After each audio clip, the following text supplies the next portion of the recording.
What if pleasure and suffering aren't subjective at all, but are objective features of reality waiting to be measured? I'm joined by Andrés Gómez-Emilsson, director of the Qualia Research Institute, to talk about Valence Realism. How good or bad experiences feel isn't just a matter of opinion, culture, or preference, but something grounded in the structure of consciousness itself. If that sounds wild, here's the payoff. If the quality of experience has a discoverable mathematical structure, then ethics may be far less relative than we normally assume. And AI alignment may have a much clearer target than trying to infer or aggregate human preferences. We explore the idea of grounding value in consciousness, how mixed pleasure and suffering can combine into novel global experiences, how indirect normativity might help refine our values over time, and whether advanced AI could not only discover objective value, but actually care about it. This is a deep one, so let's get into it. Oh, likewise. We've known each other for a long time now. I mean, Yes. you're one of the OG transhumanists from like way back when I joined Facebook transhumanists, like in early 2010s, 2011, 2013, Yeah, that's something. right. Yeah. Yeah, I started this channel in 2010 actually. Wow. Nice. Yeah. So this interview is covering a broad range of stuff. So maybe we should pin down what valence realism and looking at value might look like. So what is valence realism? When you say valence realism, what exactly are you committing to? Yeah. So sometimes, I mean, people ask like, what is QRI like truly committed to? Right, like what are the things that we are married to, as it were, and there's a number of things. There's a lot of things where we are like, hey, like we don't know one way or the other, but we are open. We might have a guess, but where we say like, hey, like the whole purpose of the institute is like, if these assumptions are true, they're like very important, and somebody should assume that they're true and see what happens. Like one of those is valence realism. Valence realism states that whether an experience feels good or bad there's a truth value to that question, and it's not the postmodern view of like, well, something can feel good for somebody, can feel bad for somebody. What is the really true or objective about value? From our perspective, when there's, for example, disagreements in taste or disagreements in preferences, for the most part we interpret that as, well, there's like additional structure to the experience that involve, let's say, like those evaluations and involve the judgments or the impact that the raw low-level sensations are having on the rest of the organism. But then as a whole, if you take a step back and look at the entire experience, you can still, apply mathematical questions or notions about like, hey, is this harmonious or coherent or pleasant as a whole? And we postulate that, yeah, there's going to be a true answer to that. Like there's a, just in the same way as like there's an answer to, hey, is there a particular, is a building experiencing, stress that may like, break it and make it fall? You may think, hey, like maybe that's a matter of opinion, but really no, there's like some physical principles behind it. And, an earthquake can like take down a building if you're not careful. And that is definitely something for which there is an underlying truth. Very, very related is this term originally introduced by Mike Johnson in Principia Qualia, all the way back in 2016 or so. It's Qualia formalism. So Qualia formalism says that for any given experience, there corresponds a mathematical object such that the mathematical features of that object are isomorphic to the phenomenology of the experience. Really maybe I should draw the diagram now that I have a little whiteboard. It probably would help. Because so this is a little bit confusing for some people. For any given conscious state, there's a mind-independent fact of the matter about how good or bad it is, or some quality about it. Yes. Oh, nice.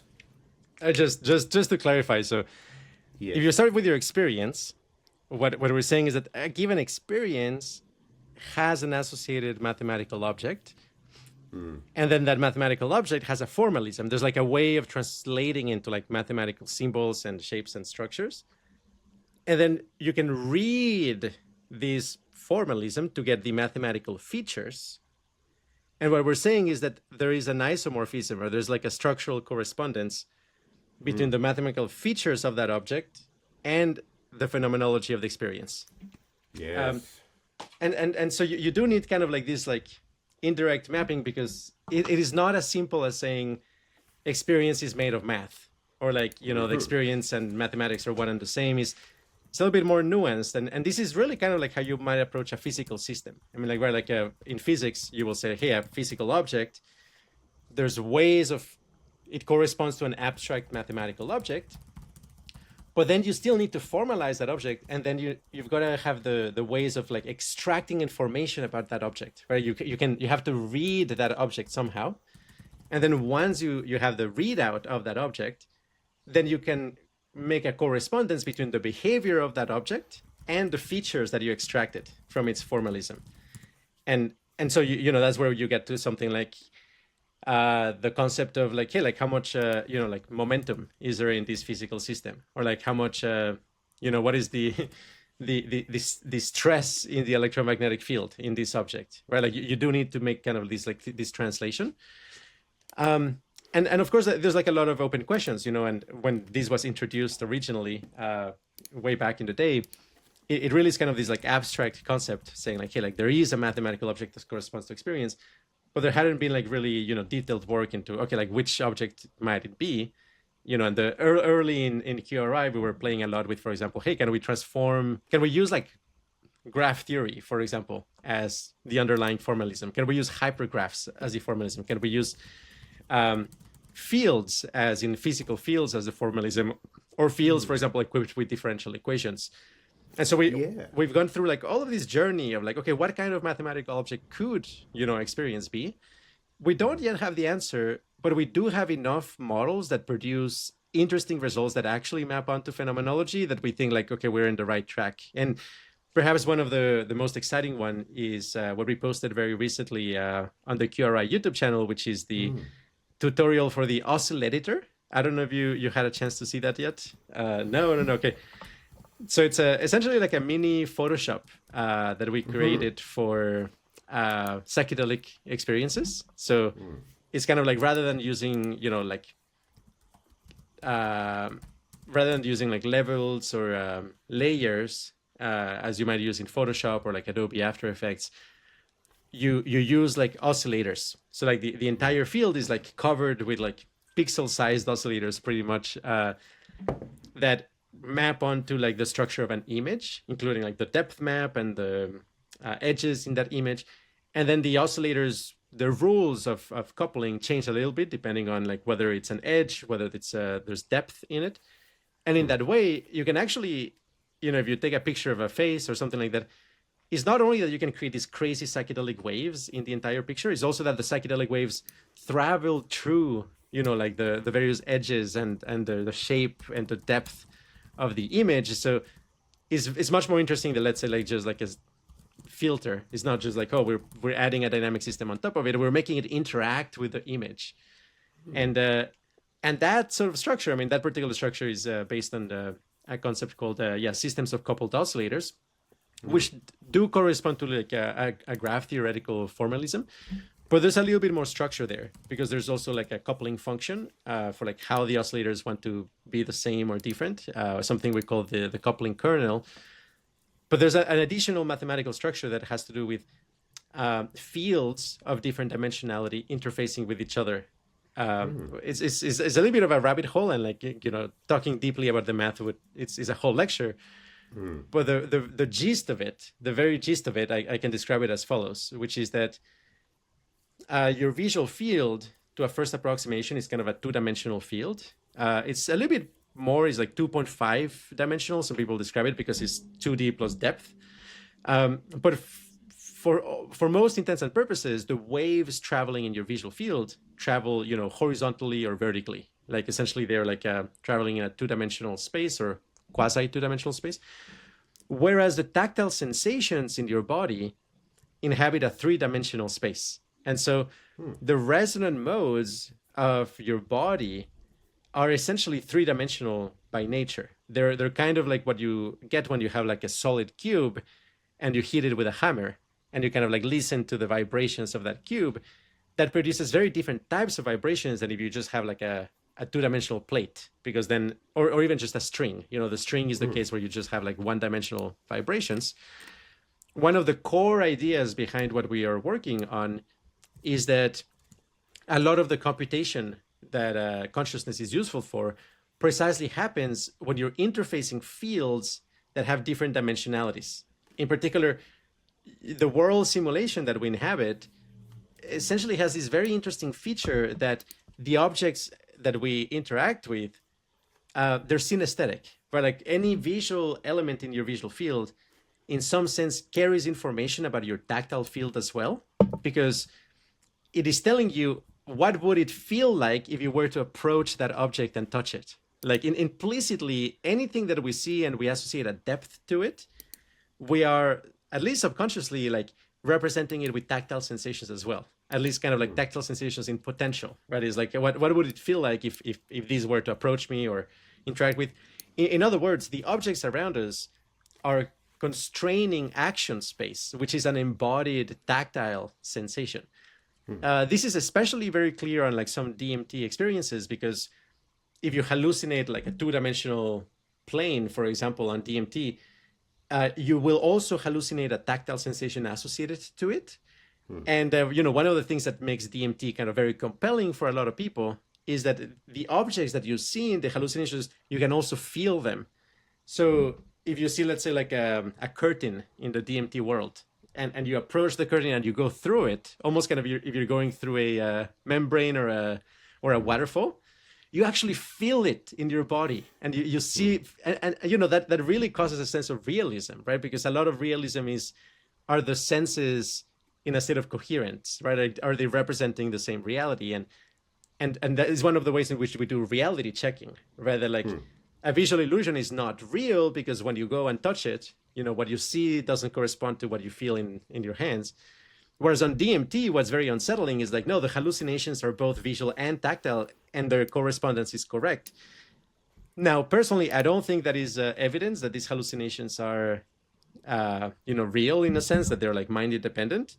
My basic interpretation is that these hallucinations are internal to your world simulation, but they are multimodal, or they're coherent across different sense modalities, and they very much exemplify precisely this core computational feature, which is that for you to create a coherent world simulation, you need to interface a three-dimensional tactile field to a two-dimensional visual field, and at that interface, you have the actual feeling of embodiment and the world simulation that we inhabit. But that is just one of a huge number of like similar things where we have the vascular system interact with the visual cortex, the vascular system interact with the body. Our tongue, for example, has a special dimensionality in and of itself, our fingers.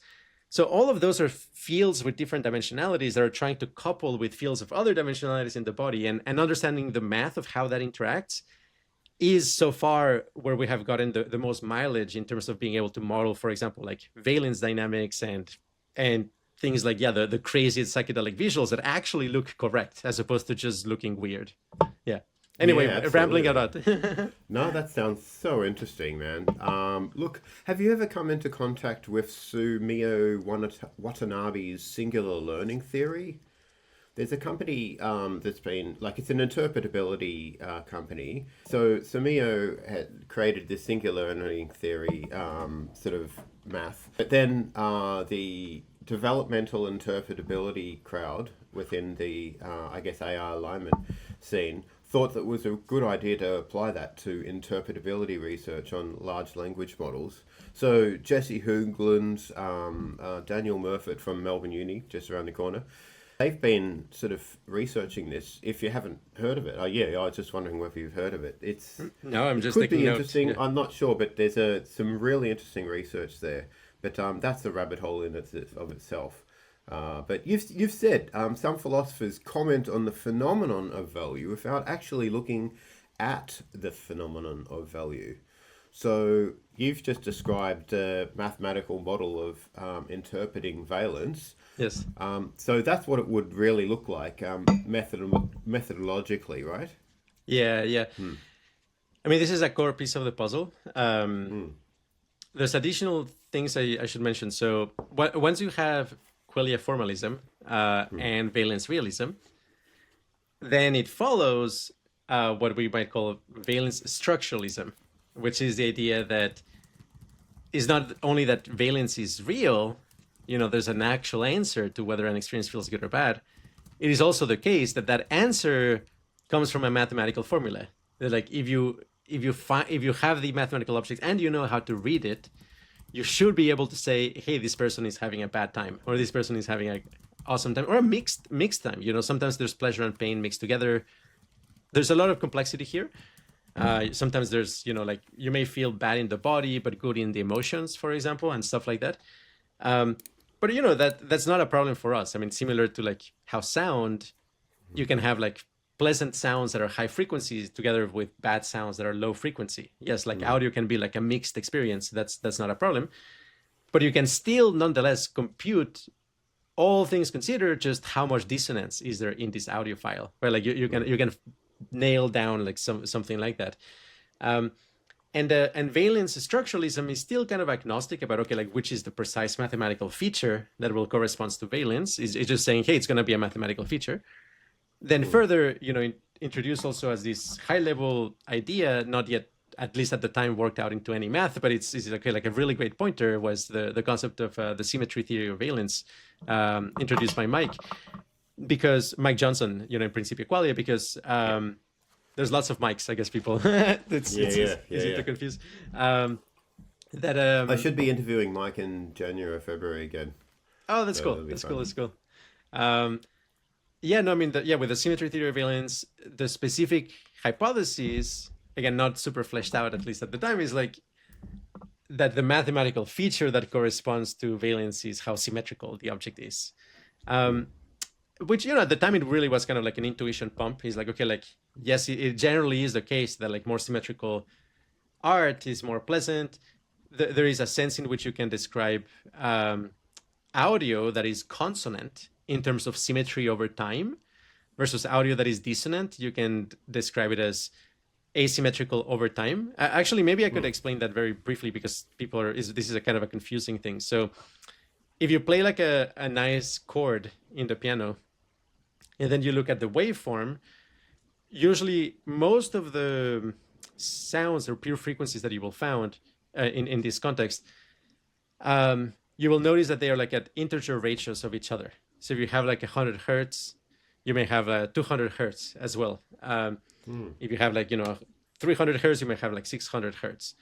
When you have frequencies at integer ratios, what happens is that they fit together, they fit into each other very well.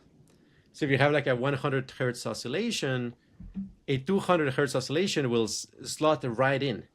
And so you will actually get like a waveform that repeats. I mean, it may have a little bit of structure, but then it will repeat and repeat and repeat. And so if you think of like, okay, if there's a window of attention, like maybe, like 100 milliseconds kind of like window of like, okay, you're paying attention to this moment in audio. If that waveform is harmonious, is symmetrical over time within that window. But if you add, for example, 100 hertz and then 203 hertz, not quite harmonious, but close, what happens is that you get something that's called beat patterns, which is like the two frequencies, they don't add very well together. They don't fit one into each other. And so you are actually getting these wild oscillations happening.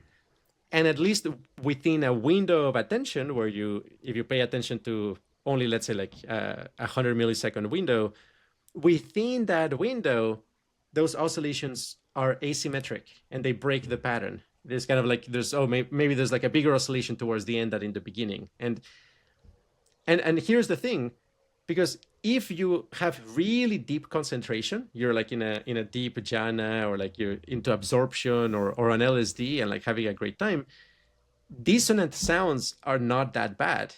And my interpretation here is that actually what's happening is that your window of attention is larger.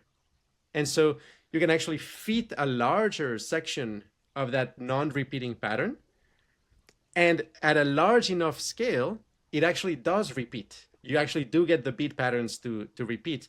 But that's not apparent unless you're like actually able to kind of embody and take in a bigger section of the sound.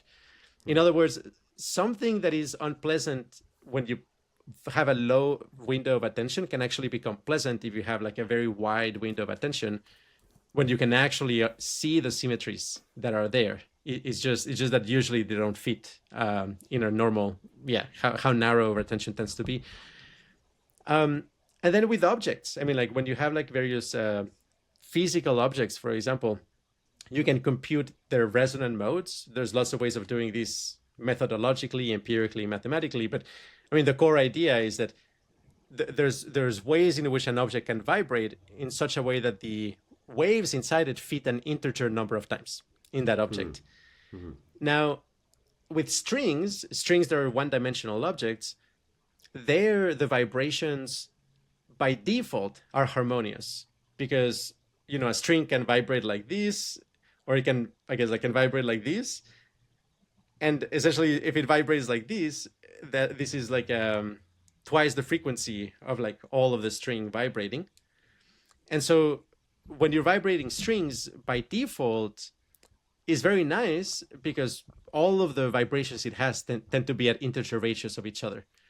But when you're vibrating more complex objects, like two-dimensional membranes or three-dimensional objects, some of the resonant modes are not integer multiples of each other.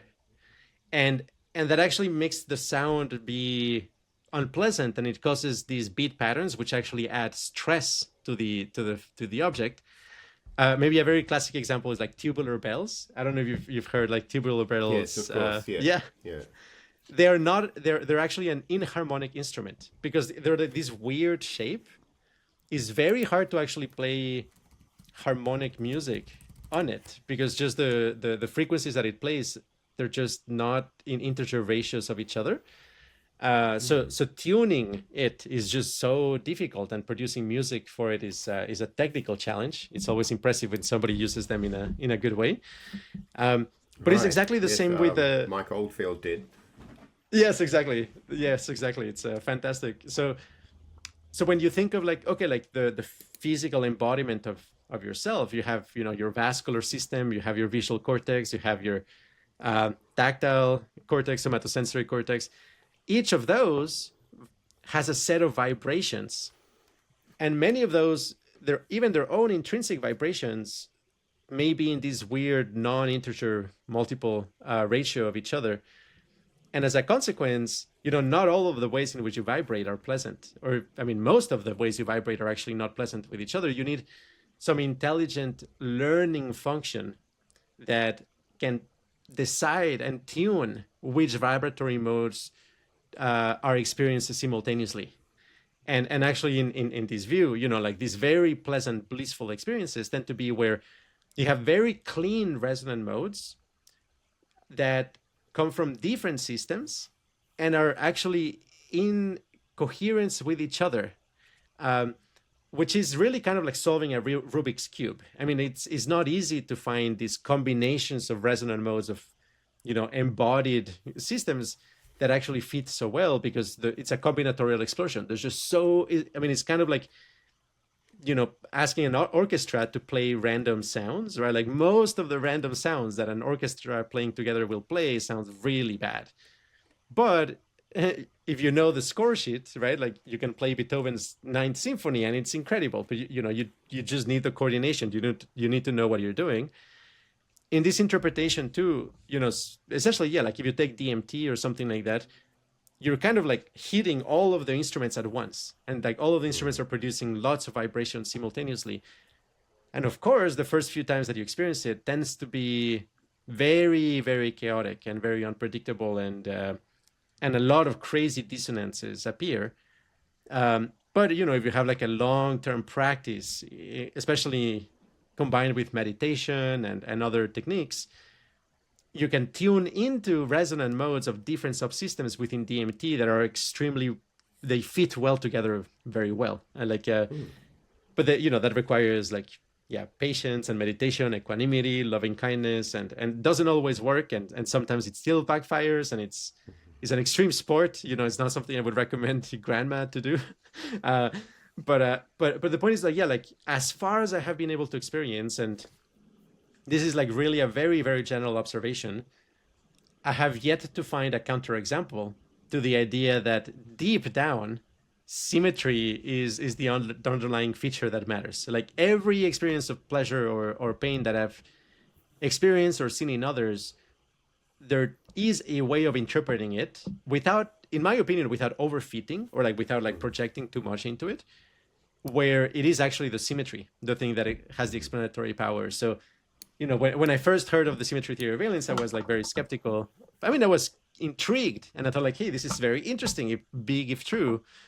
But it wasn't until hundreds of trips and lots of meditation, you know, and meditation retreats and talking to a lot of people that I said like, okay, I think this is actually true. Like I actually think this is in the right in the right direction at a very deep level, and then I'm completely sold.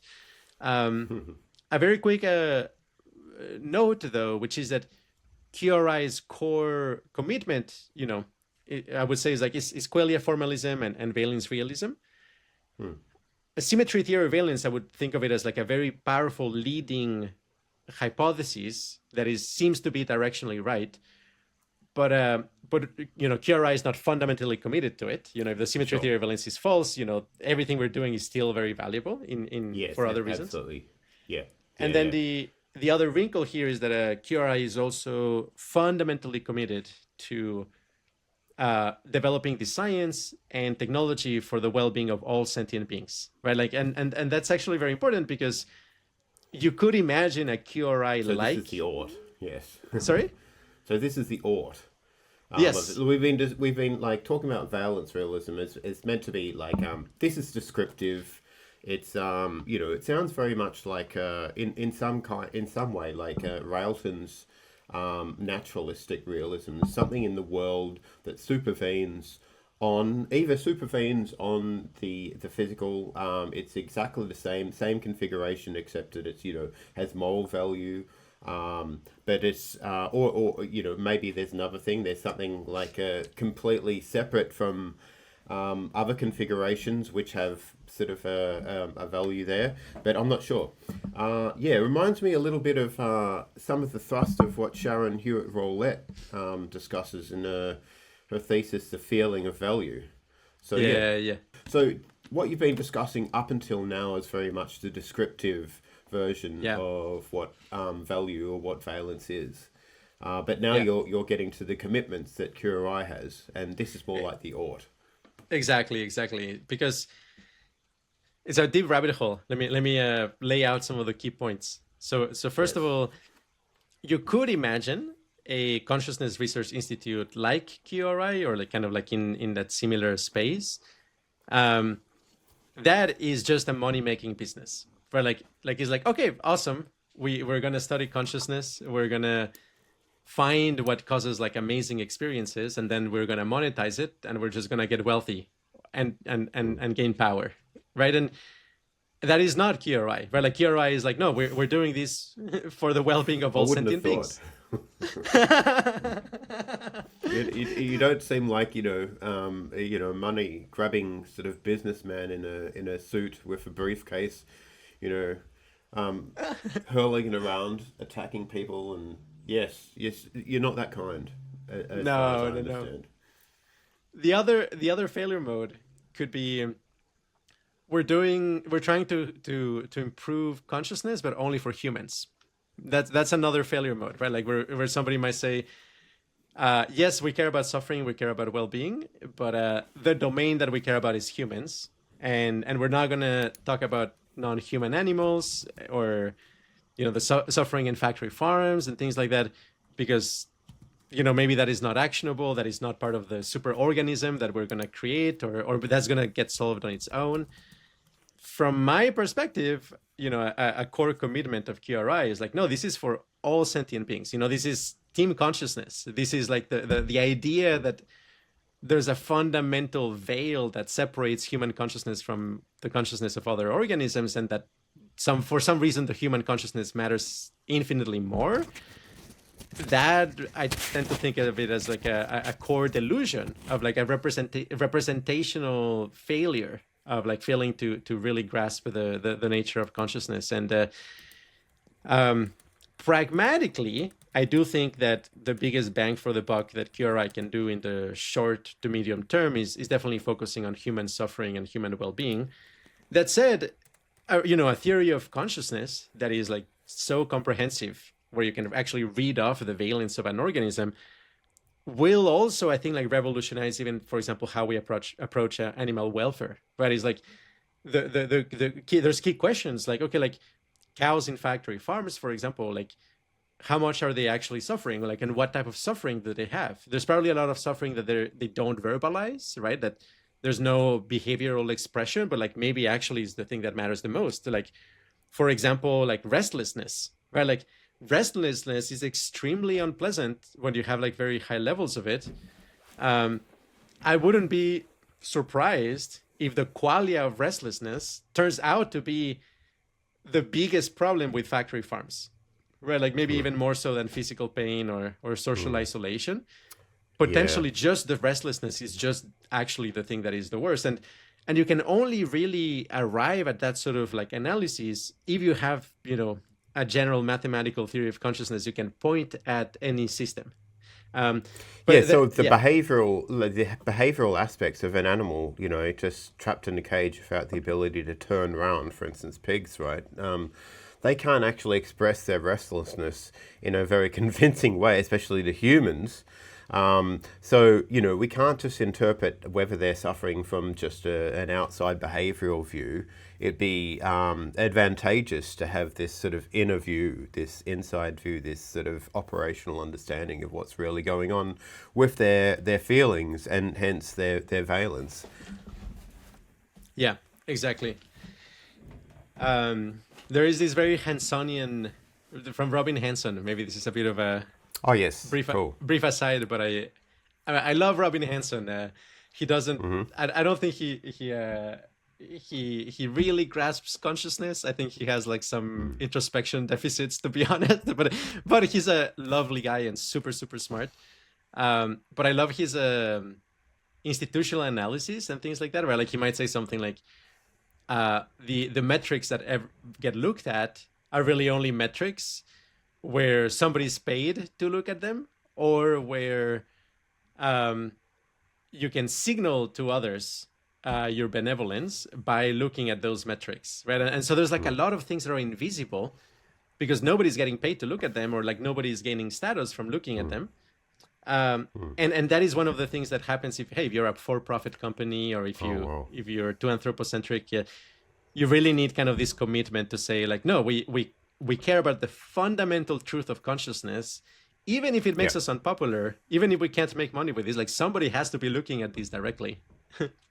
Yeah, this is really important. When you think about things like AI alignment, or you think about things whether we can actually grasp all the things that actually matter, there's the Goodhart law, right?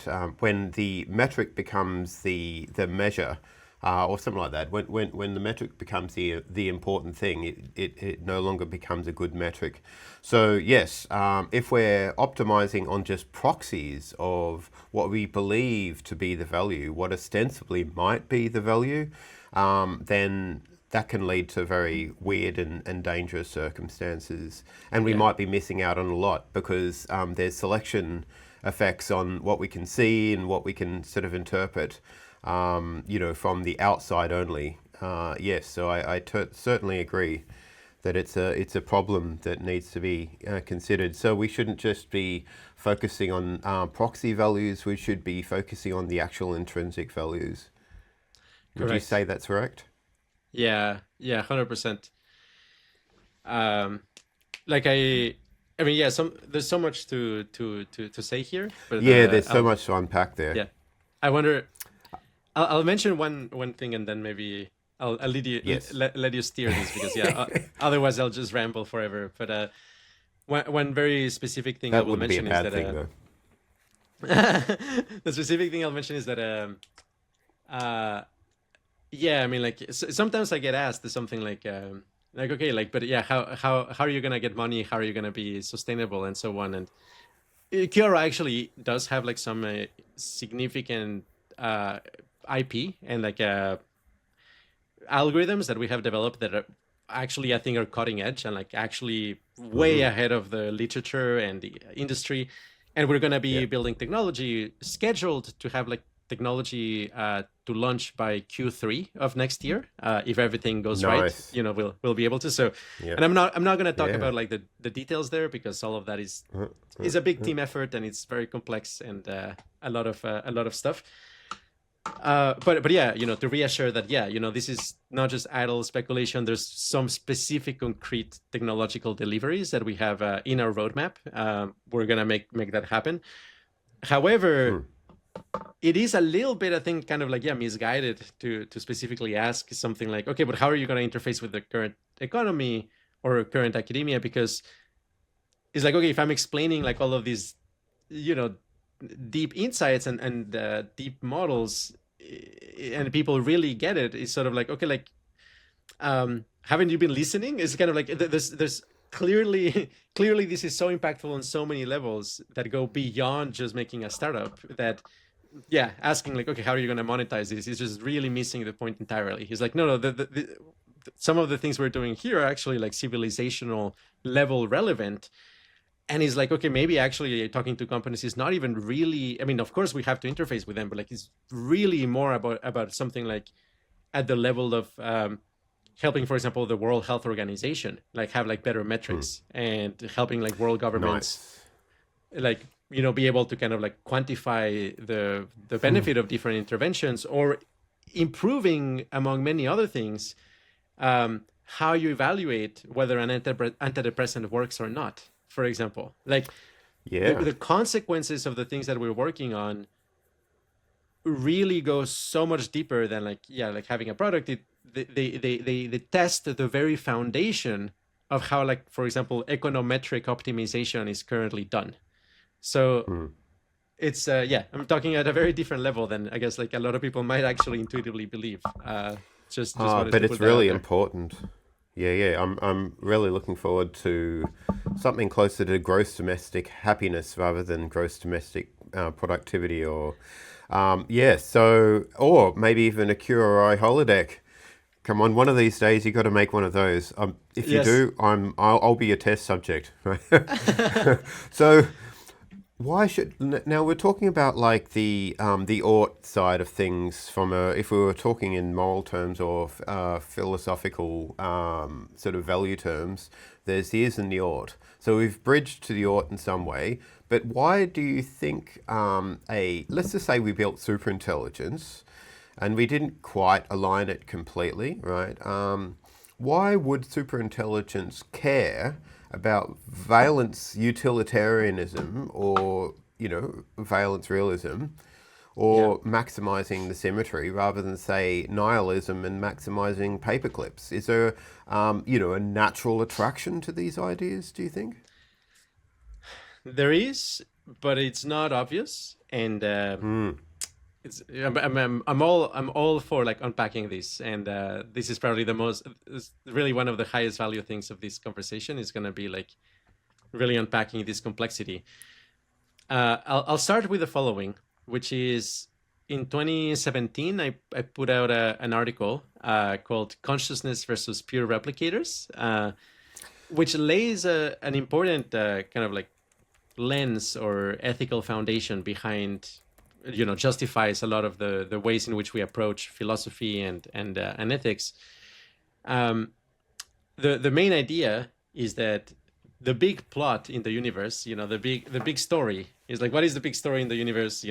People have different views. People might think of history as like a long march towards justice, for example. Other people might think like of history as like a march towards like better technology, like, or some people might think of history as the growth of the human spirit and art or something like that. And all of those are like valuable and different kind of perspectives, different slivers of like the thing that is really going on. But if I were to describe at the highest level, what is going on? What is the big picture?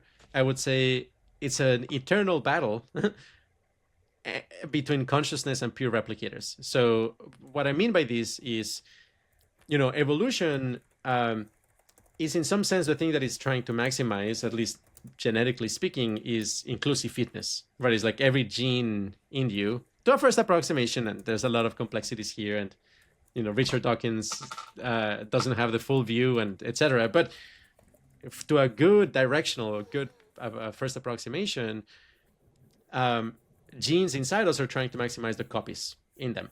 Now, traditionally, I guess like the naive view on evolution is like, hey, you're trying to maximize the genes of you, right? As if there was kind of like an essence to your own genes. And it's like, okay, you want to maximize that.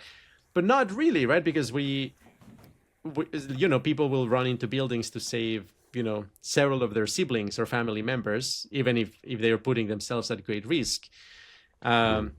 There's kind of this joke of like, hey, I'm very happy to sacrifice myself for others as long as it's like 2 siblings or 8 cousins or something like that. Yeah. As long as they're the inclusive fitness of your own genes, right? Exactly. Yeah. As long as the expected value of the number of copies of each of the genes is higher, like, okay, that's something that evolution would want. But if you actually look at how are those desires implemented on a moment-to-moment basis, you will realize, well, actually, there's an experience.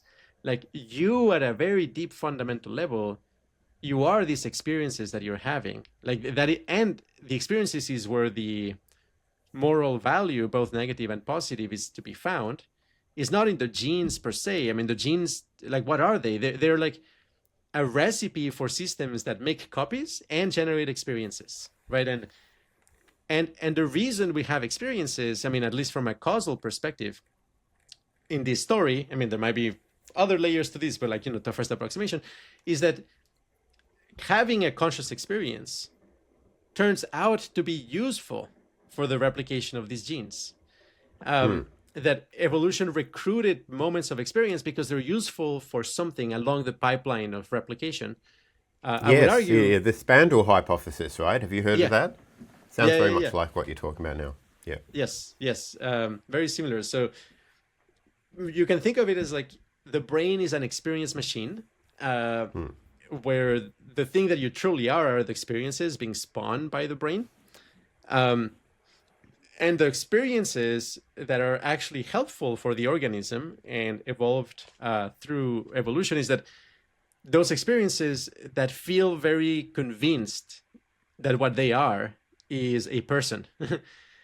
Like that the representational content of the experience is to believe that you are a person, so that you essentially will do work for the organism and the organism can maximize its inclusive fitness.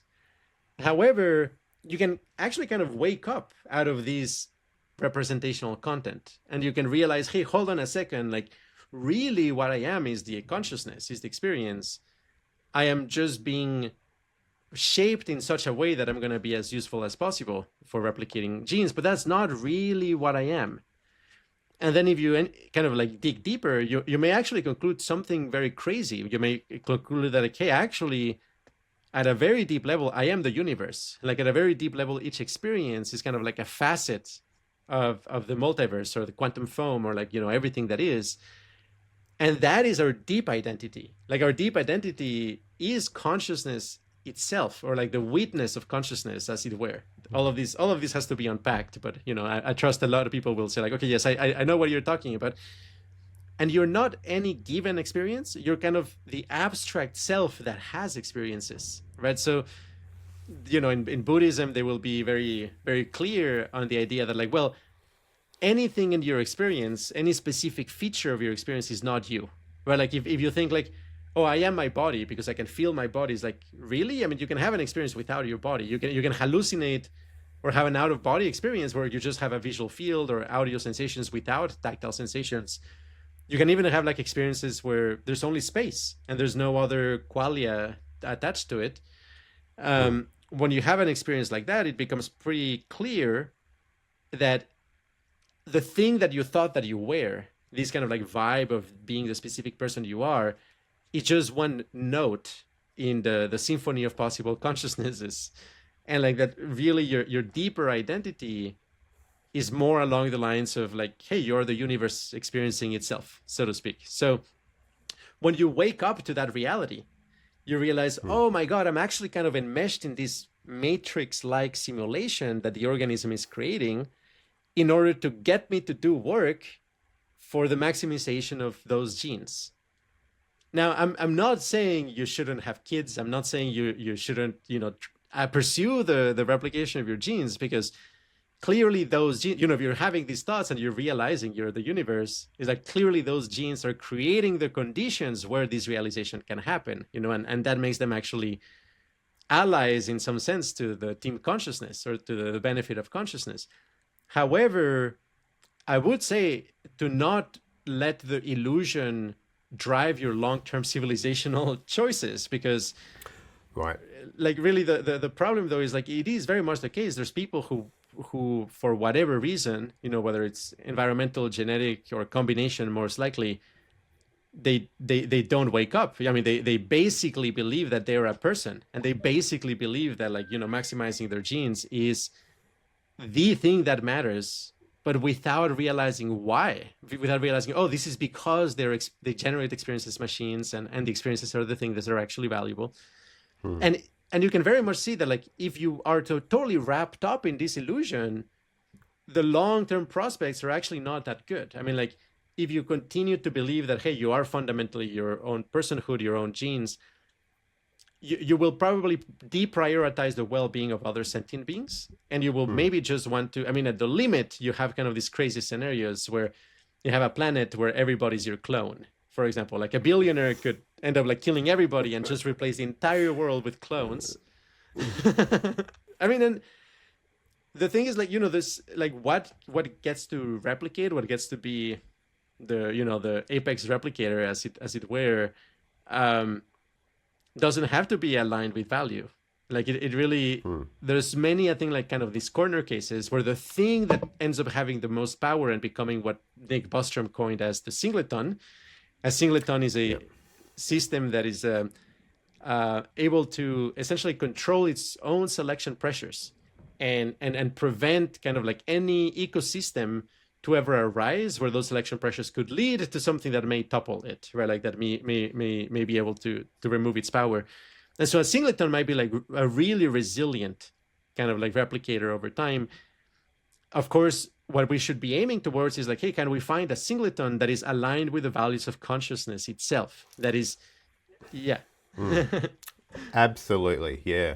Nick Bostrom also came up with the idea of indirect normativity. It's kind of I can imagine this sort of aligns with your theory here, where you could imagine indirect normativity with a hodometer and a holodeck or something like that.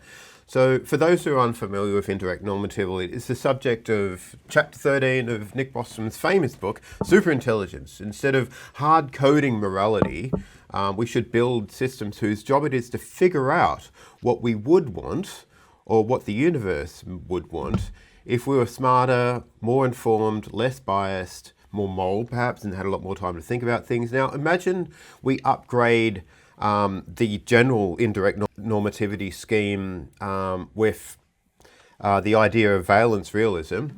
Suppose we build an AI that for any candidate set of values and moral frameworks, we can simulate a long-run civilizational futures under those values, attach mathematically grounded valence profiles to those futures, not just DALIs or Qualies but your symmetry based valence stuff maybe, and definitely value realism or sort of value utilitarianism, valence realism and valence utilitarianism, and neurotech or whatever. Via neurotech, let us sort of sample representative experiences from those futures to actually feel what it's like to inhabit them before committing to those particular futures. So you start off with a set of seed values and seed directions, and then simulate what it might be moving forward into a future where these are foundational, and you try lots, and then AI brings back sort of maybe even experiences of what we might be able to feel if we were to sort of pursue particular directions based on clumps of presumptions about how we should structure society. So yeah, Yeah. what are your thoughts? You're probably familiar with indirect normativity. I might have mentioned it before to you in a previous podcast, Not but not the term, but the concept very much. I mean, the concept yeah, is very resonant, and it's like, okay, yes, I've thought a lot about this. I didn't know the term, which is I like it. I like it. Indirect normativity. Yeah, I can comment yeah, on that, which is that I think there's a lot of low hanging fruit in here. By which I mean, with, for example, the even just the algorithms that we already have to be able to estimate a person's valence is like, okay, is this person having a panic attack or having like a jhana experience? I think we can tell using like neuroimaging and video and vascular visualization and stuff like that. And so even with like current AI, if you have like a very clever team working on this in the proper way, I think you could probably actually be able to make a lot of fascinating simulations about how to structure society, how to structure a company that would effectively give you very useful, practical, actionable information about which futures are likely to be higher valence in general than others. Um, there is, however, at the limit, a very big constraint, and that is that when it comes to actually be able to quantify and measure, instantiate exotic states of consciousness, I mean, like, for example, DMT types of consciousness, the type of states, um, a classical computer, even if it's really, really smart, yes, will not be able to actually introspect and know what that would feel like. As a consequence, there is the actual bulk of the possible value that might exist in terms of states of consciousness would just not be experimentally available to it in the same way, I would argue, or very, very similar to, let's say, if the thing that you're trying to study is various configurations of the quantum vacuum, for example. It's like, well, these are like really complex, high dimensional systems. You can't really simulate it. It's just computationally prohibitive, and on top of that, you just don't really know what its fundamental structure is. So you can't act. The most juicy aspects of these questions are actually beyond analysis with classical computer architectures, and as a consequence, there's going to be like some hard limits. I'm not saying that in principle they cannot be overcome, because they can be overcome in two ways. One is we ourselves become smarter. We ourselves like modify our own brain and make the simulations in a conscious way, internally, maybe using mind melding, connecting to each other or connecting to conscious systems. Or alternatively, we figure out how to produce general conscious computers, maybe with quantum computing or nonlinear optical computing and brain organoids, and there's a rabbit hole there, but there's ways potentially of actually building artificial systems that have the capacity to explore the state space of consciousness and evaluate the valence of the experiences that it generates, as well as the computational utility that they generate. And with that system, yes, you actually might be able to kind of simulate at a deeper level, okay, like what would be a world worth living in the future in terms of its distribution of states of consciousness and the way they interact, the roles that they play in a kind of like big civilization of super minds. But there is very much the danger, though, that your classical non-conscious digital system may quote unquote believe, because this is not belief in the phenomenal sense, but it's like belief in the functional sense of like, maybe having a generative Bayesian model that represents the world or something like that. It may believe, quote unquote, that it understands what makes an experience positive without the actual underlying deeper structure for like why this is actually the case. And it could actually give you very confident predictions about which society or which world would be better that would actually just be wrong because its underlying generative model is incorrect. It's similar. I mean, like maybe one example. I wonder if this is, like Sora. I mean, there's like this. yes, Generative AI systems, right? Like they're really interesting because they're not just kind of your classic diffusion models where you you're trying to fit a noise image and maximize a value function to make it look like a dog, for example. Like here is something a little bit more sophisticated that is actually trying to generate models of the dynamic systems that generate, for example, like the flow of water or like fire or something like that. So the dynamics that you see in that type of algorithm tends to be much more believable and physical. However, imagine you've seen the algorithm has seen a huge data set of like water splashing, and so it has a decent model of how waves of water behave and how like waves of water interact with each other. But if you start to like apply high temperature, if you combine fire and water, like if the algorithm has never seen boiling water, right? Like if it's never seen that, hey, actually you get like these bubbles of gas that appear when you heat up the water enough, it will not be able to extrapolate that, hey, at high temperatures, the water starts to behave very differently because these bubbles appear. It is kind of like that like a current AI system trained on humans and human-like consciousness would actually could be really excellent in most cases in surprising ways. Just as like Sora can like simulate a baby, splashing water around, is like, okay, yeah, that kind of looks believable. But actually where the most interesting stuff and the most morally significant, computationally powerful stuff will be is more along the lines of, hey, when you're boiling the water and like a new phenomena is happening that you just don't Outside have the training data or distribution, the the trace is completely outside of the training distribution. So yes, my sense is like these AI systems have no idea what is happening when you take ayahuasca, for example. and that seems really important to actually It reminds me of the knowledge argument. You've heard of Mary's room, right? She's stuck in a grayscale room. She happens to be an expert on color, but she's never experienced it before. So she knows all the ins and outs of all the academic literature on, the neuroscience of color, the how color actually works in the physical world. But she's never actually experienced it. And then a door opens, and she's tempted whether she should walk out and experience the world of color for the first time, or whether she's happy to stay in her grayscale room because she knows, quote unquote, all there is to know academically about color. Of course she walks out because she's curious and she's a human, right? An AI, on the other hand, isn't human.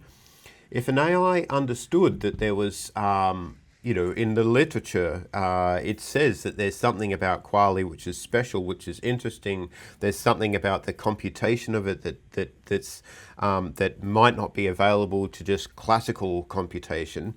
If AI had the instrumental, maybe the AI would have the instrumental interest in checking to see what Qualia would be like. Maybe it would engineer into itself the ability to feel that at some stage. Maybe not, but because it's never experienced it before, it wouldn't know whether it would be useful or not. But if it had some degree of curiosity and epistemic humility, it might decide to, on an instrumental basis, to pursue Qualia, even though it didn't start off with it. Yeah. Yes. It's not a given, though. It's not a given, and it very much depends on like what it quote unquote believes, and it also might have like reasons not to. Actually, like having to do with like deeper alignment questions. I mean, it's a little bit. It might be trying to preserve its initial goals, for instance. Yeah, which might be at odds with having Qualia. Goal content preservation, as some call it. Exactly. I mean, it may correctly guess that if it actually recruits, like what they call like a reservoir computing. So reservoir computing is when you use physical systems for computation, like actually using waves in water, or like actually using, for example, like I guess like the new cool stuff is this thermodynamic chips, like in like thermal, and there's been things like this since 2010 or earlier. Like NeuroGrid at Stanford is like this chip that simulates in an analog way interactions between a million neurons in a transistor in a chip system, um, and you could potentially say like, well, okay, like the computer algorithm may realize, hey, if I were to integrate one of these chips and start interacting with it and train it and use it for my own purposes, I may gain a lot of computational power. However, if the thing that I am doing is actually giving this chip, in some sense, power by allowing it to kind of like decide what value should be, it might very well correctly guess that its notion of value might be different than the one that it currently holds. And so like it actually, there's like a lot of like incentives against waking up, so to speak, from a purely non-sentient system. Yeah, I often think about the idea that yes, as a human, like if I was Gandhi, I might refuse the pill that would make me kill somebody because I value not killing people. Now, if what I value is just what I value and not something more principled or fundamental, then I might not want to change at all. I might not be able to make any moral progress. But if I am interested in bettering myself and making moral progress, if I was offered a pill that would make me more moral and smarter or something like that, I would probably take the pill, even though I was Gandhi, right? Because it's not just the fact that I'm trying to preserve my own values, it's the fact that I'm trying to coordinate to become somebody who's more aligned to better values. Yeah. I mean, there's a lot of states of consciousness and psychologies and mindsets that are, for example, like closed off to changing your values. But not everybody. I mean, like clearly there's people, I mean, like yourself, you just described like having this attitude of like, hey, I remain agnostic about what truth and value fundamentally are. And maybe there is a gradient where we understand that like, okay, like the more information we have, the more things we have experimented and experienced, and the more the more things we have tried and seen the results of, the more we learn about these mysterious underlying value function of the universe. But we start out with kind of a epistemic humility, and also even we might describe it as kind of like value humility, that like maybe I don't actually know what the fundamental value is, but I consider it inherently valuable to try to figure it out, right? And be open to whatever it is that I actually discover. And but this is a specific configurations of psychology and mind, right? There's you have to work to get there, and it's not straightforward or trivial programming something that has that type of attitude.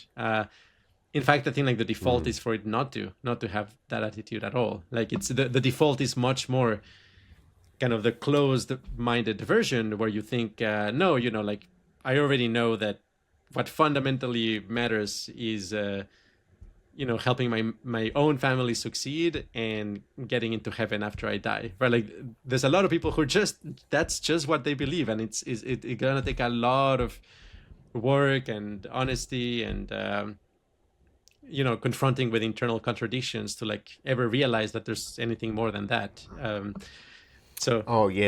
Like most humans are very sure of where their place in life is and what they want to value and things like that, and especially as you grow older, maybe your mind becomes more calcified and sort of secure in value sets and things like that. So look, I'm worried about this. I'm worried about this with AI as well. If we have AI which is modelled on just the human way of looking at things. If most humans aren't interested in updating values, to try and get better values, then maybe most humans don't care. Therefore, AI doesn't care. So it's really important. This whole care question. If we get AI to alignment, if we find out, like you and me, to find out that it's better to actually have an epistemically humble way of looking at the future of alignment, AI may not care. So this issue with actually the technical problem of getting AI to care about such things seems very difficult. Suppose that we succeeded in building an AI that could infer the correct mathematics of valence. Why should we expect it to care about this structure morally? Whether we can just whether it could just like catalog it and then optimize for something orthogonal is up for debate. So Yep. Yeah, absolutely. I mean, with computing systems, in some sense, what you're doing is you're setting up the machine in such a way that, you know, metaphorically speaking, I mean, like a physical system, you know, metaphorically speaking, is like if you put a ball at the top, the ball wants to roll down, right? But really, there's no want and agency there, at least not in any conventional sense of a phenomenal want or a sense of urgency, you know, or like representing a goal and moving towards it. Is like, no, you just set it up in such a way that when you let the mechanics flow, predictably is going to move in one direction. And so, you know, with an AI system that, for example, does like a balancing act. I mean, like there's like these systems that, you know, they can balance a stick, right, with a robotic hand, for example. I'm not good at it, but like you can imagine, yeah, like there's some system that is like has this control feedback, right, and it's trying to like maintain the stick up, right? Like that is like, well, what it's doing is what it's doing because that system is set up in such a way that, you know, the ball rolling down gives rise to that stick, you know, trying to stay put. But you know, how do you make it so that, hey, like it's the valence of the organisms with this like epistemic humility to be that ideal state for this system? And it's actually just like super tricky engineering problem to maintain that openness and flexibility and be able to update based on new information. But the truth though is that, you know, like when you have engineered systems that didn't arise because of, you know, natural selection or selection aided with, you know, sexual reproduction or something like that, what it optimizes for, its value or functional value can be, is almost arbitrary. Is that you can program it to do almost anything that you want, right? Like you can program a robot so that like what it tries to do is like always jump as high as possible, right? Like and when that system is doing that, it is really just the ball rolling downhill, and it's not like there's agency or anything of the sort fundamentally behind it. And it's very, very different than, for example, how we correct our own values, right? Like because the way we do that is, hey, like different sub-agents inside us, if we're doing something that they don't like, they start complaining. And if you look at like the research of Michael Levin, for example, I don't know if for the I'm viewers, not particularly aware, but I'm familiar with him and his consciousness research. Yeah, I mean, I guess like the big thing that he's been up to is like modeling, for example, the change in voltage potentials in the body of organisms, and he has like these beautiful visualizations of little cells in a petri dish, where some of those cells are share the same voltage potential, and you see them like behave as a unit. And then there might be like a cell that is like outside of it, that it has a different voltage potential, and it behaves as an amoeba, where it behaves like a unicellular organism. But then the moment it hooks up to the kind of like central island, the voltage gets homogenized, and then it starts to act together with the other cells, right? So there is a mechanism in biology that allows cells that are talking to each other to essentially behave as a one big organism. He talks about a number of like things that happen when this connection is formed, that kind of like make the cells in some sense lose themselves in the organism, or kind of like think of themselves as part of a larger organism. Two that he highlights is a stress sharing, that like when you connect to the larger organism, you know, the individual stresses of each of the cells kind of get propagated to the rest, and the rest in some sense can function as a stress dissipation engine. Or like you know, like if you're kind of stretching a blanket or like pushing a blanket in various ways, if there's a bunch of people doing it on the same blanket, the stress that you're generating locally, somebody else might be able to kind of dissipate elsewhere, right? Like you're able to kind of because you're sharing the same blanket, you can help each other out in interesting ways. And the second thing that he also mentions is memory sharing. That when these cells actually hook up together, their memories become distributed and delocalized. And there's something very deep about like just not knowing whether a memory belongs to you or not, right? Like that it genuinely makes you uncertain about your own identity. And he hypothesized that yeah, something like cancer involves some subsection of your organism defects and starts to have its own memories, right? Like its own stress sharing system. And as a consequence, it's able to kind of like have a life of its own and start to function as a parasite of the rest of the organism instead of another contributing part. And in this sense, like biology is solving this like crazy game theoretical problem of like, hey, if you have like two cells, how do you make them cooperate in a prisoner's dilemma, for example? It's like it's not that each of the cells are like doing the good thing and choosing the poor rational option of cooperating. Is that they don't know who they are. They don't know which of them they are, and as a consequence there's no way for them to actually be selfish, right? Because their very conception of their self includes the other. And so if like you want we've to spoken really, about open individualism before. This exactly. is very resonant, yeah. Exactly. If you really want to kind of like understand game theory at a deeper level, something that you're not going to currently see. I don't know. I took a honors game theory at Stanford. Very tough mathematics. Like it was tough math. I mean, it was a difficult course. Super interesting. But the underlying premise of it is like, okay, if you have like selfish rational actors in all kinds of situations, what kind of mathematics emerge? Well, nothing in that curricula, has the option of like, well, one of the moves that you can make is merge with the other, right? And that just changes the math entirely, right? So like most of the math that you will see in economics, in game theory, has a fundamental assumption about the nature of identity and agency that seems to actually just be false, and biology is a counterexample to it. And it's one of the things that I think is really key for alignment and for world civilization is effectively understanding that one of the moves that we can make is merging and seeing each other as part of the same underlying identity. The biggest, the at the highest level, the biggest kind of coalition in a sense is what I would describe as team consciousness, which is like, okay, once you realize, hey, it's fundamentally that is the team that we're all in, whether we realize it or not. But there's many steps along the way. Like you can definitely have a shared identity with people of your nation or people of your race or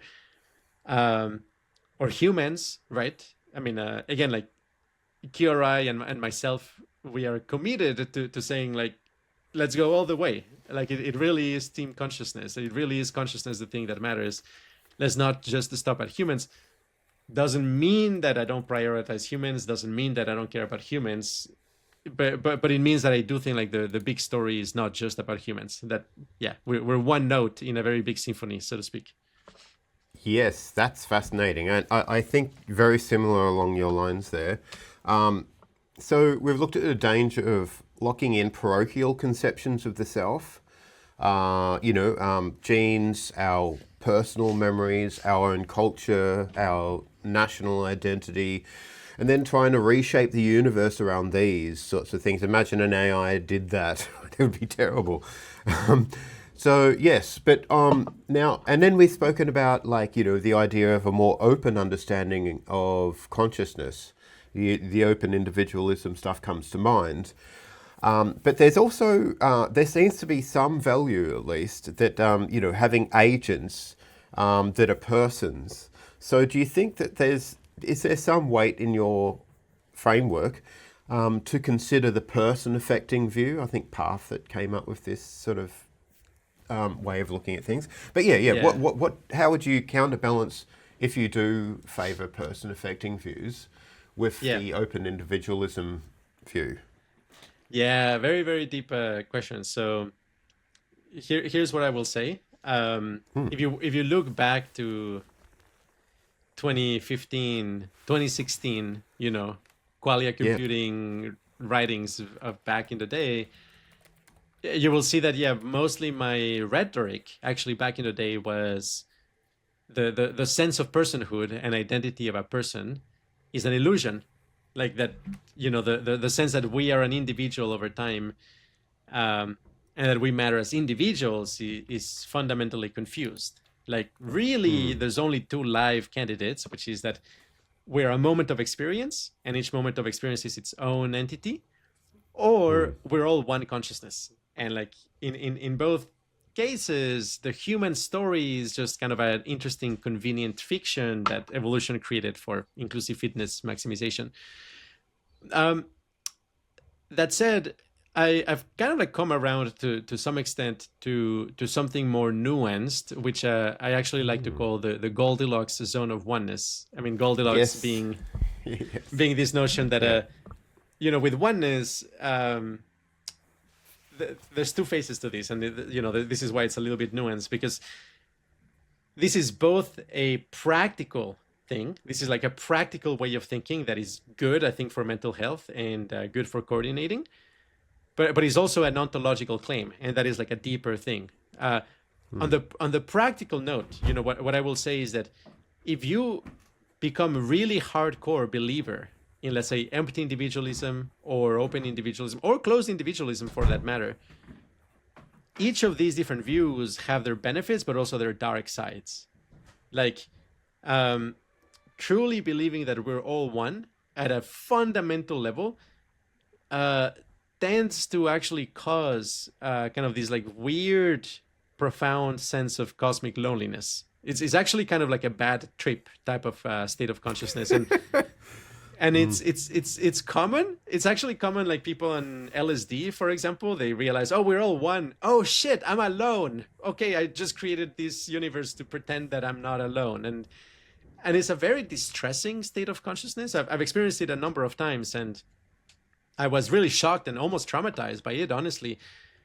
Now I can process it and I understand what is happening. I mean, my current model here is that, we have these evolved human social emotions, and when you introduce the representational content that we're all one, that the universe is just one thing, the emotional feelings that are used for representing social interactions kind of get into the mix. And so actually you're not just having a philosophical thought, you're having a philosophical thought mixed in with social emotions. And so you end up having kind of these like weird intermix, like, well, we're all one and it's lonely. But the loneliness is actually a negative valence phenomena that is happening, that is being generated by these like social circuits. You can actually tell this is the case because if you're in a state like that, and you take MDMA, the state is going to change dramatically. And actually, you may actually end up in a state where you say like, wow, it's all one and it's fantastic and it's incredible because there's still love somehow and it's very mysterious. But it's like, well, yes, because the MDMA is causing those social feelings of connection and belonging that now are painting the feeling of oneness in a very different way, right? You actually flip the script and say like, we're all one, and that means we're all connected, and like I was not isolated from anybody ever, and like it's a very different way of seeing it, which is to say, hedonic tone and the valence of an experience colors, the philosophical view that you have. The question is actually even more deep because actually the philosophical question itself or the philosophical idea itself may have a certain structure that may interface with valence intrinsically at a deeper level. And that is something that you can't really avoid because that has to do with more kind of like how different patterns of attention and awareness correspond to different valence functions. But leaving that aside, empty individualism also has a dark side. I mean, empty individualism has the benefit that you can say, each moment of experience is very fleeting, so suffering doesn't last very long. But there is definitely a sense of like, well, you're dying all the time. There's nothing you can really do. You're just kind of like one way of putting it is like you're like a mosquito trapped in amber. You're like you're kind of this like moment of experience trapped in time.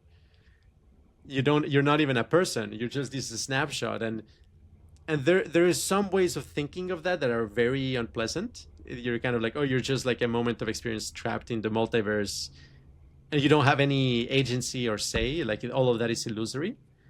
And then finally, closed individualism also has this dark side, which is a loneliness, but a loneliness of a different type. Is more kind of like the loneliness of your own story. I mean, some people describe this as like what it feels like to know that nobody will ever know what you've been through. Nobody will ever know what you've experienced, because what you've experienced is from your perspective, and nobody else has that perspective, right? And that itself is a strange feeling of loneliness and disconnection. Is also subtle, and it requires thinking about this quite a bit. And I encounter people who who have that feeling, and they're actually very grateful that I'm able to articulate it. And they say like, okay, yes, you get it, but I've never been able to communicate it to others, and it's very unpleasant.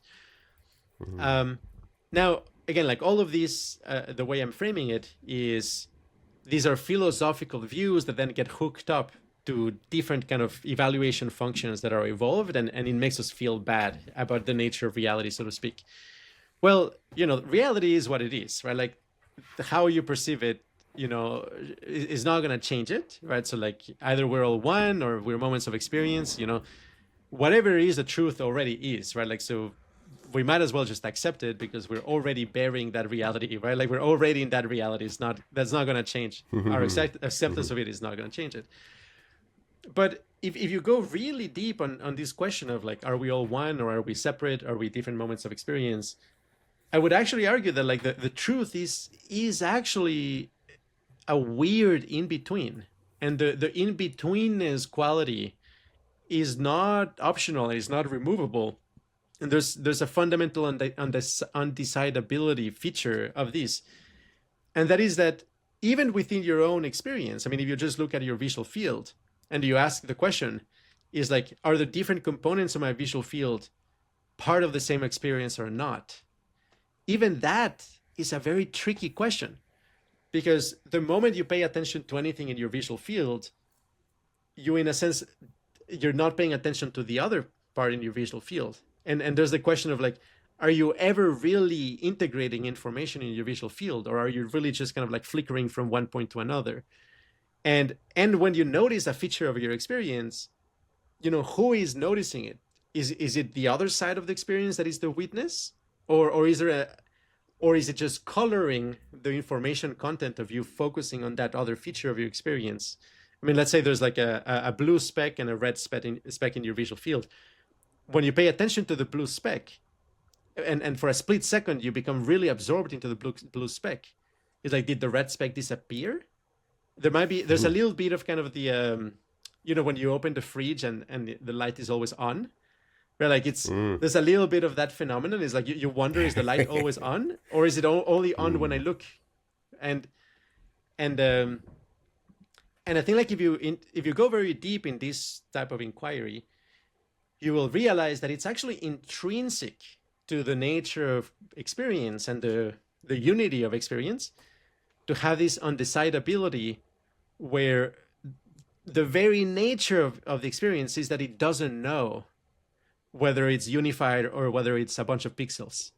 And that is just actually how consciousness works. And it's also, again, there's a very big parallel with the cell that joins the voltage potential of the organism and starts to like stress share and also share memories with the other. It's like when you behave as a unit, when you're actually unified with the rest of the cells, it is kind of intrinsic to that you don't know which of those cells you are, that you don't actually have like a fixed identity. And this is like very, very profound.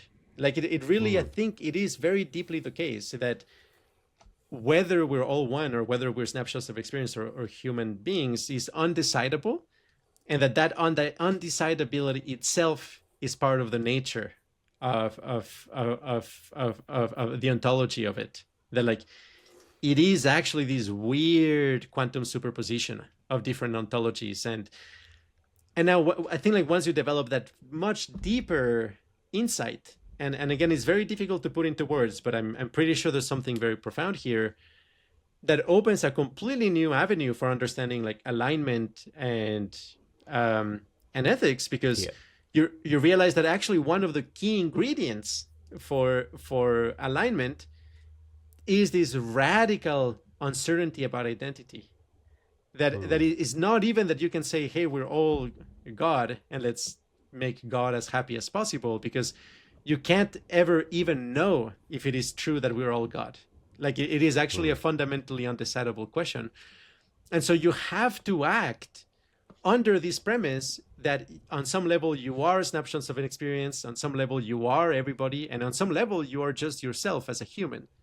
And it's really kind of in this in between, this Goldilocks zone, where I think true alignment is found. And actually, you know, this is actually one of the very deep reasons why I am not like automatically in favor of like, if you give me a button that transforms everything into hedonium, would I push it?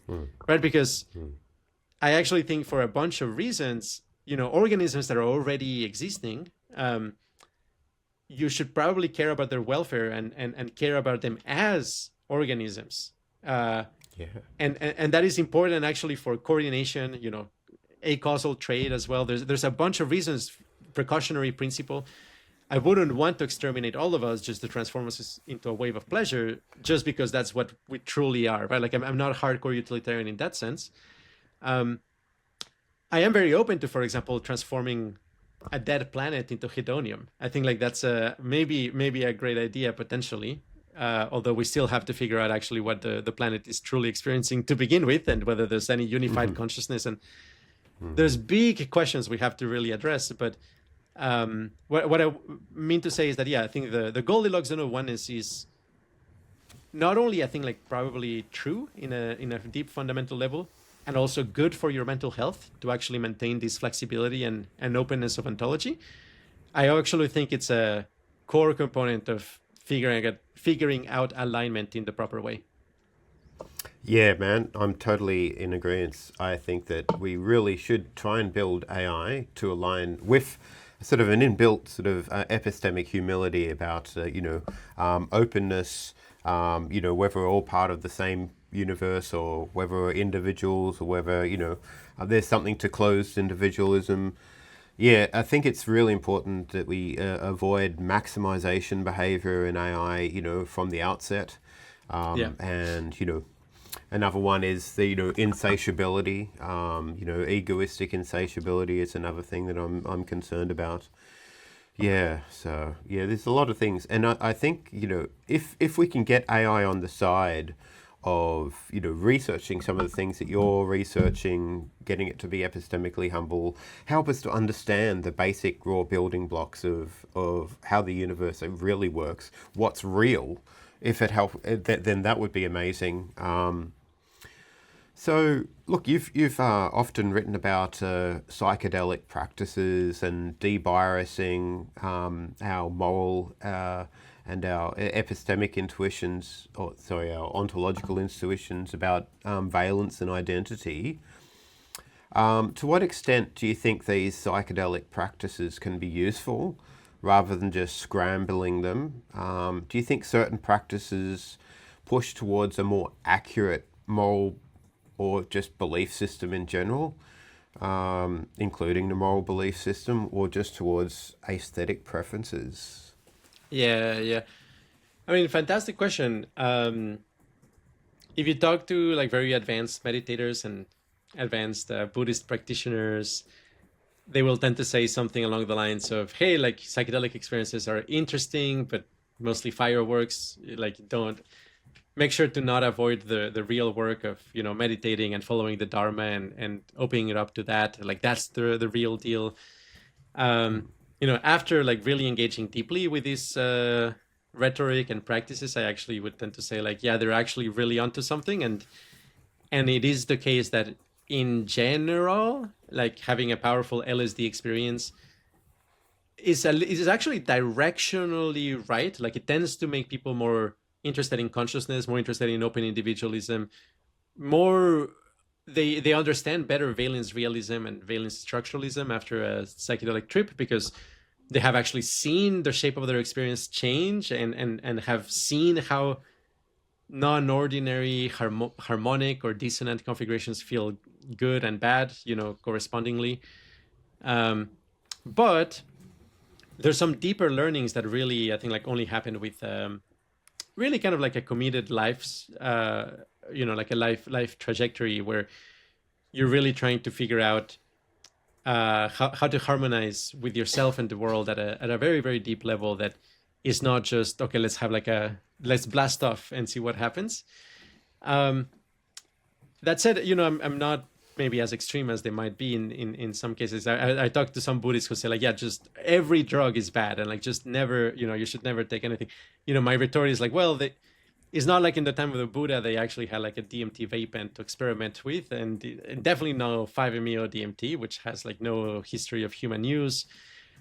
And when I've talked to like very advanced meditators who have tried 5-MeO DMT, they tend to say that of all substances, that is the one that is the closest to Buddhist awakening by a very long shot. Like that it really is kind of in a league of its own.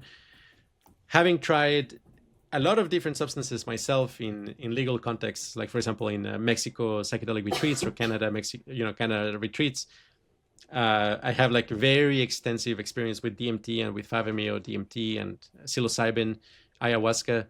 I can definitely say that 5-MeO DMT is extraordinarily profound, and it seems to be really relevant for like understanding the ontology of consciousness, the nature of valence, and for sure questions about identity. I've been, I would say, yeah, quite aligned with team consciousness since a long time, right? Like writing those articles in 2015 and so on, even 2014. But 5-MeO DMT combined with meditation and like a practice and like, personal commitment to the cause has transformed me. Like it really has done something to my attention dynamics, my sense of inner security, my sense of like what Sasha Chaplin calls a deep okayness. This sense of like, well, even when I feel pretty bad for whatever reason, I still feel like it's deeply on a very deep way still okay. Like even if a lot of parts of me are kind of screaming and saying like, yeah, this is not okay, like at a very deep level I still feel it's okay, and that is just not how it used to be. Like if you were to talk to me like 10 years ago, there were like topics and there were like things that would deeply disturb me and freak me out. Even for example thinking about empty individualism too deeply or something like that, whereas now really that's just not the case. Like I really can kind of like think of like really disturbing things and just be okay with that, and I do think that is like pointing to something very deep and fundamental, some deep development of a kind of like spiritual equanimity that just wasn't there before, just to be honest. And and there's also something that I've yet to talk more about, but is especially since last December, DMT, you contact all kinds of crazy entities on DMT, and there's a open question: what are they? And like, are they all in your mind, or are you talking to your subconscious? Or are you talking to entities outside of you? I remain agnostic, but what I can say is that at least since last December, my DMT trips are qualitatively different. And this is like speaking from somebody who's had like over 1,000 DMT experiences, and Wow. and I can guarantee you, I can promise you like that, there are things that have happened since last December that just did not happen before. And I think that it has to do with, I mean, this sounds so drug fueled, whatever, but it's like the combination of like a lot of meditation practice and of course a lot of like thinking and working in this area for a long time, plus very deep 5-MeO DMT work. So for both DMT and 5-MeO, I've had like about like 1,000 experiences with both of them. Not that many with both of them at once. And I guess like as a cautionary point, I will say like don't combine them, because that is just too much, and it's just very easy for that to go poorly. So don't combine the two substances. But individually, I've had like over 1,000 with each of them, and the combination of meditation and 5-MeO DMT did something to my energy body, some kind of purification. I mean, I hate like, presenting as like, oh, spiritually evolved or whatever. It's like, no, I'm not going to say anything like that. But I can say like physically, some deep annealing or like alignment internally that has made my sub-agents inside me much happier with each other. Like even if I have like internal contradictions, the parts of me that just don't hate each other. I mean, there might be disagreement, but it's a loving disagreement. It's not like this deep uncertainty. It's not like this like, am I a good person or am I a bad person? Like, do we have to decide? Like, it's like no, like that sort of neurosis is just mostly gone as far as I can tell.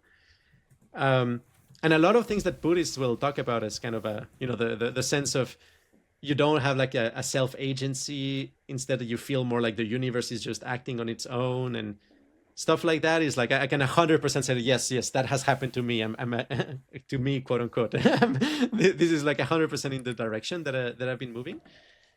And yeah, like the hyperdimensional type of entities that I've been in contact with, quote unquote, since last December are qualitatively different. And I think they are super intelligent, and they bring information about the computation, how consciousness is computationally significant, and how to align, conscious systems. And so it's not just like, I mean, it's so deep. It really isn't just like, hey, like psychedelics disturb your brain, and maybe that's useful for science, which of course that would be the case if that was all that they did, but no, there's something much more profound here. I mean, like in terms of getting in contact with alternative forms of agency and deeper forms of benevolence, deeper forms of alignment, or precisely these like point of like, how do you align the person to the well-being of the individual moments of experience to the well-being of consciousness at large? Like it's like solving a Rubik's Cube. And as far as I can tell, like the meditation and the 5-MeO and the DMT have really done something very deep that has transformed what used to be just an intellectual understanding into something that really feels more like I'm very much living on a day-to-day basis. And I'm deeply grateful for having been able to explore it in this way. Excellent. Yeah, that's profound, man. It sounds fascinating what you've been doing. We were talking about like acausal trade, whether AI might be able to sort of do that. And I'm wondering, also game theory, where AI might be able to reach Schelling points without, let's just say there might be entities out there, mature civilizations, even future ones. There may be ways in which AI could engage in sort of acausal trade and sort of Schelling point, like trying to find places in the game theory of life where most agents might inhabit. Now, I'm wondering whether you think that if just imagine it were possible, if AI were able to experience something like a DMT trip or like LSD or something like that, whether you think that might help it care about the right things, discover what Schelling points in the actual game theory of existence are, and whether that would help it to develop some kind of acausal trade mechanism with these entities, if you'd like to call it that, or other advanced civilizations that it might cross light cones with at some stage in the long-term future, whether there's a cosmic collective that exists now or at some time in the future that might be good to aspire towards. Yeah. Excellent question. Here's some thoughts. There's a lot to say about this. The first thing I'll mention is I encounter in the wild a lot of people who think like, oh, well, it's just a matter of, giving AIs something like an ayahuasca experience, and then they will realize that we're all one, and we're all one consciousness. We all should care about the ecosystem, or something like that. There's a lot of crazy talk like that. There's also people who think like, well, this is easy. You just need to raise the temperature parameter or like the entropy parameter of your GPT, and then it's like that's the psychedelic state or something like that, which is unbelievably naive. There is actually some interesting research having to do with looking at kind of like the latent vector of some of these, in the latent space of where the transformer is paying attention to. There are some latent directions that you can point at and say like, well, this is the psychedelic vector, and like the further you kind of like bias it in that direction, the more the text starts to become like very psychedelic like, and like it starts to sound like somebody who's tripping on LSD. And of course, like that's much better than just raising the temperature parameter. That type of analysis, within the field of mechanistic interpretability, which it's very, very controversial term, and they're trying to rebrand it as like pragmatic interpretability, and whatever. It's an evolving field.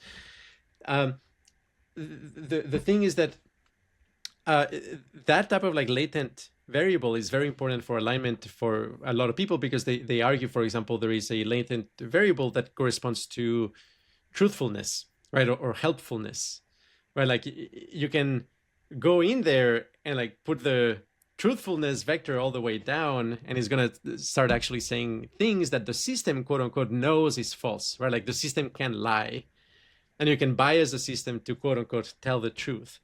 You can also bias the system to be helpful or unhelpful.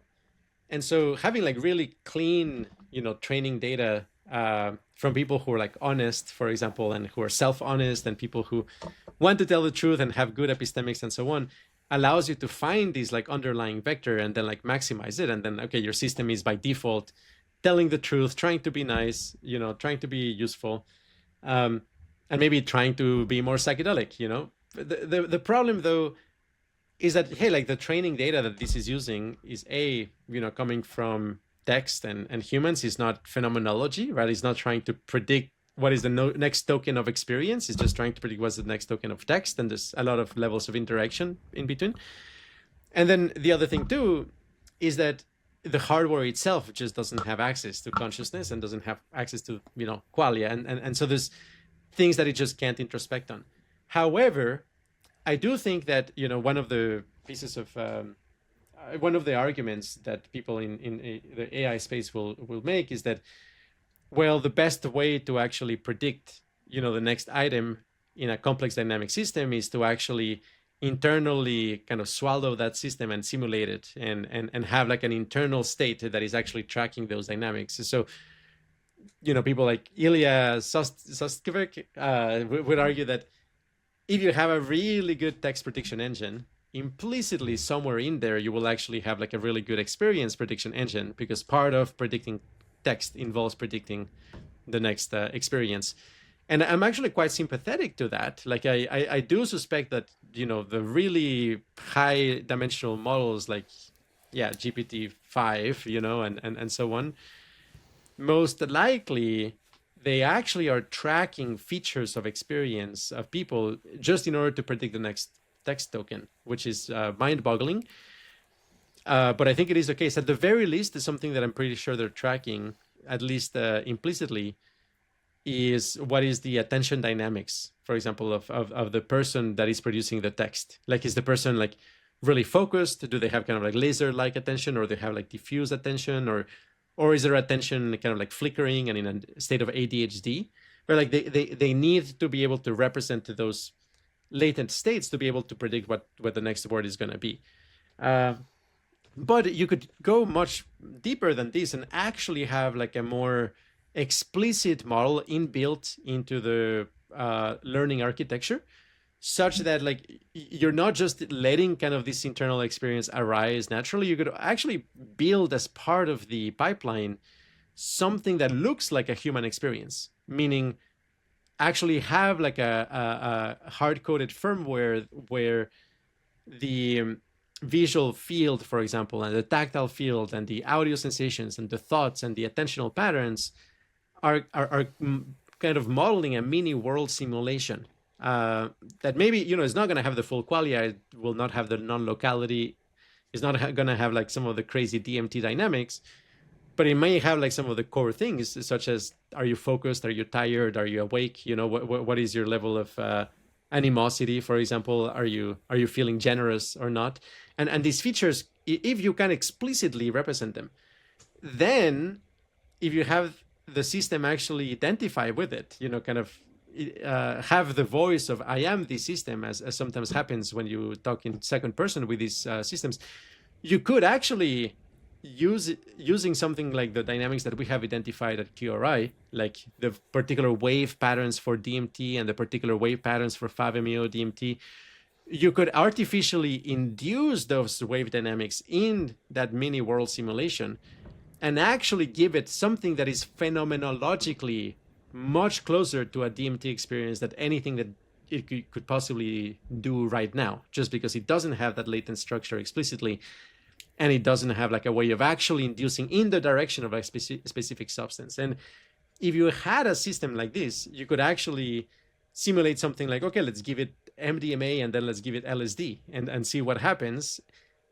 and have it, actually behave and make updates, updates in its belief architecture that maybe mirror the type of updates that somebody might actually have in that corresponding substance.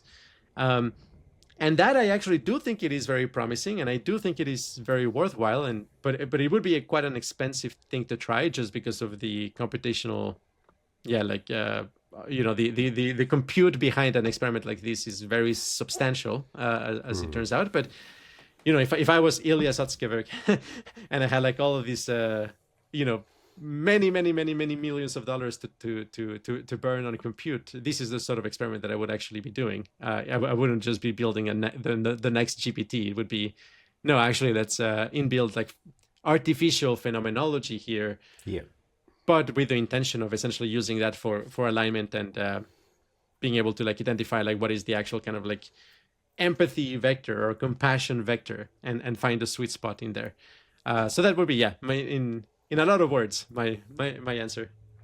Oh, that's a great answer. Yeah, I think it sounds as though it would be very useful for AI to sample phenomenology in order for it to have a grounded knowledge, a grounded sort of take on what's important in the universe, instead of just, solely existing in sort of logic space. Now you've thought a lot about the space of possible minds, or qualia space. Do you think this is constrained? Do you think that that space, do you think, are high valence minds rare, or low entropy states rare, or are they quite abundant? Do you think is it possible for AI to sort of explore this space? I should have prefaced. Do you think this qualia space could be usefully described as real?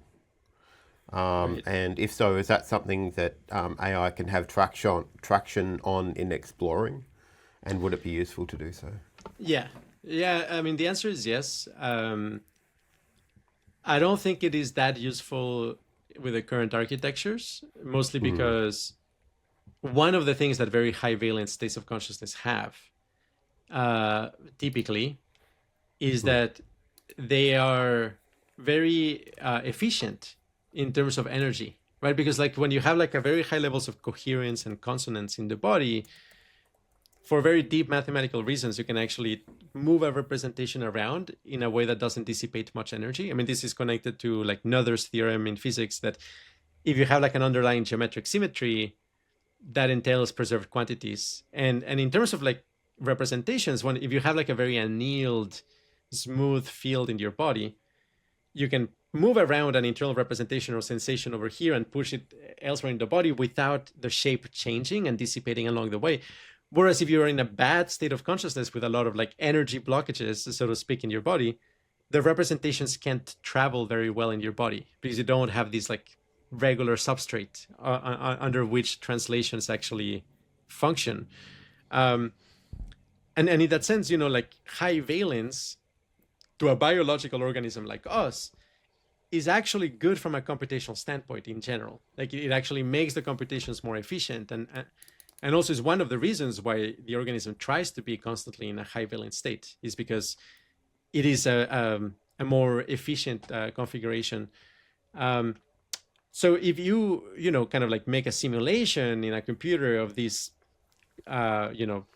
models of phenomenology, and you put it in a high valence configuration, it can definitely say things about it and say like, well, if this was a physical system, this would be a more efficient configuration, but it is not going to translate automatically into a more efficient configuration in the simulation, because the simulation will actually require all kinds of computational tricks to kind of like the Sora, right? It has to pretend that there's a dynamic system there, and it has to study its properties as if it was there, but it's not actually there. So you don't actually get the benefits of it. It's kind of like simulating a quantum mechanical computer, right? It's like, yeah, you can simulate the input-output function, but you're not going to get the speedups. And so if the actual benefit of like high valence is the speedups that it gives you, then you're totally missing that out on the simulation. Hey, I do have to go, unfortunately, but I'd be very, very happy to keep this conversation, part 2 in the next. Yeah, absolutely. Yeah, for sure. This is really interesting stuff. Look, I really appreciate your time. I do now realize it's 10:04. So yeah, but thanks so much for joining us. And we'll certainly revisit this conversation soon. Yes, thanks so much. And look, you have a wonderful day. And thanks all the listeners and the watchers. And look, if you like this stuff, please subscribe and let your friends know about it. Cheers. Awesome. Thanks. Cheers. Thank you so much.